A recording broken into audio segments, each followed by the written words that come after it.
Anthony Sullivan. Hi, Anthony Sullivan here, and I'm solo on the set today with the last mop you're ever going to buy.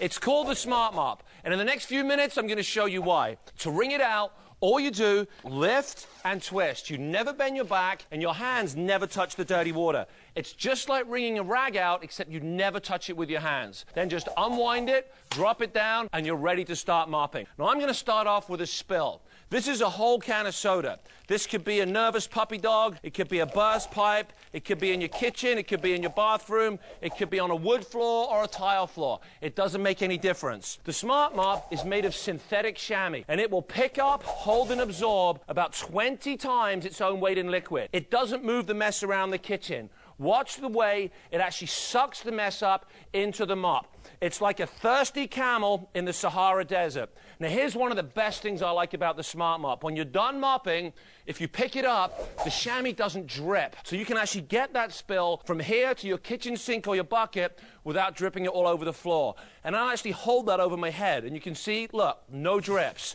Now, to prove I've got liquid in here, all I do is I carry it across to my bucket. You just lift and you twist, and you can see all that mess goes straight back in the bucket. Unwind it, drop it down, and what I like to do is just go over that floor one more time to make sure that floor is dry. You don't have to wait hours for your floors to dry, and you don't have to go over it with a towel underneath your feet shuffling around the kitchen. But here's where the Smart Mop goes into a league all by itself. What's the last thing you do before you normally mop the floor?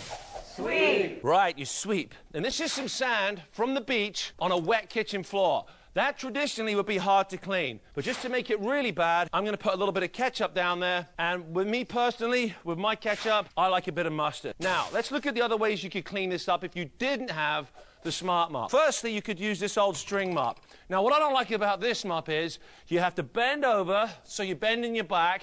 Ouch. Then you have to wring it out with your hands, which is disgusting. They stink. I mean, who wants to use this? I don't want to use it. We'll get it off the set. And then, of course, you've got my favorite, the sponge mop.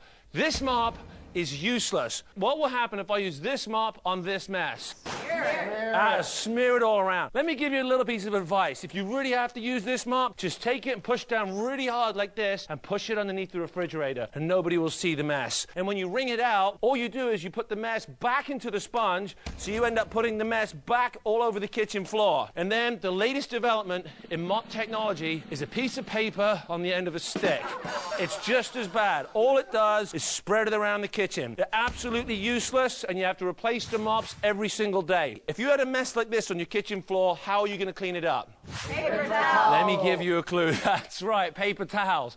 A whole roll of paper towels down on your hands and knees at $1 a roll. You can save one of these every week. That's $50 a year. If you use these to clean your floor, that's cash in the trash. Say it with me. What is it?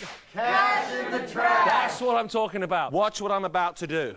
The Smart Mop will cut your cleaning time in half. This is sand and ketchup. No need to sweep, no need to vacuum, no need to even look what you're doing. All you do is shimmy the chamois over the kitchen floor. Sand, dirt, dust, cat hair, dog hair, muddy footprints, all picked up into the chamois, no sweeping, no vacuuming. You actually cut your cleaning time in half. And let me show you all that mess one. Real close up on that. You can see all the sand, all the dirt, all the dust is stuck right there. Now, to clean it off, all you do is you dunk it up and down in a bucket a couple of times. At home, you can use a kitchen sink.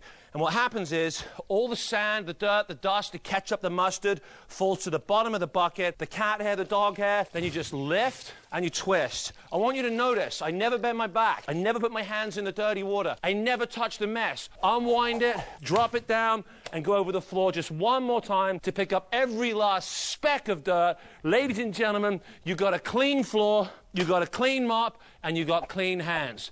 Now, the heads themselves are machine washable and reusable. To take them off, it's this easy. Watch. All I do is unscrew it on the end like that, and then slide it over the top of the two handles, and this goes in the washing machine. And these last up to 18 months to 3 years, depending on how big your house is and how often you mop, of course. And then just slide it back over the two handles, screw it back on, and store it upside down like that. You got the best mop and the last mop you'll ever